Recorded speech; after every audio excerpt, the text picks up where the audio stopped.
Right గా రైతులకు ఫ్రీగా సోలార్ పంప్ సెట్లు నాగర్ కర్నూలు జిల్లా కొండారెడ్డిపల్లిలో పైలట్ ప్రాజెక్టు అధికారులకు సీఎం రేవంత్ రెడ్డి ఆదేశం. వంట గ్యాస్ స్థానంలో సోలార్ పవర్, అటవీ వివిధ శాఖల భూముల్లో సోలార్ విద్యుత్ ఉత్పత్తి, ఏటా 40,000 మెగావాట్ల కరెంట్ అందుబాటులో ఉండేలా యాక్షన్ ప్లాన్. విద్యుత్ శాఖపై సమీక్షలో సీఎం నిర్ణయాలు.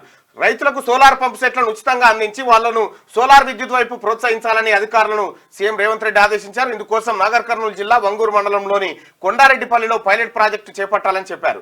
సోలార్ పంప్ సెట్ల ద్వారా వచ్చే మిగులు విద్యుత్తుతో రైతులకు ఆదాయం వచ్చేలా ప్రణాళికలు సిద్ధం చేయాలని సూచించారు. బుధవారం హైదరాబాద్ జూబ్లీహిల్స్లోని తన నివాసంలో డిప్యూటీ సీఎం భట్టి విక్రమార్కతో కలిసి విద్యుత్ శాఖపై సీఎం రేవంత్ రెడ్డి సమీక్షించారు. ఈ సందర్భంగా ఆయన మాట్లాడుతూ సోలార్ విద్యుత్ వినియోగం పెరిగేలా చర్యలు చేపట్టాలని అధికారులను ఆయన ఆదేశించారు. ఈ కొండారెడ్డిపల్లి ముఖ్యమంత్రి గారు సొంతూరు ఏది మన కేసీఆర్ మనకోటి యాదకొస్తుంది కదా, కేసీఆర్ కూడా చింతమడక పోయి ఊరూరికి ఇంటింటికో ట్రాక్టరు ఇంటింటికి ఆ కార్యక్రమం.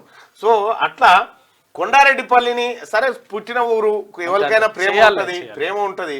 కాకపోతే ఏంటంటే పైలట్ ప్రాజెక్టు కొడంగల్ కొండారెడ్డిపల్లిలో ఉంటే మిగతా వాళ్ళకు కూడా మరి వాళ్ళు కూడా ఆలోచనలో పడతారు. లైక్ చేయండి.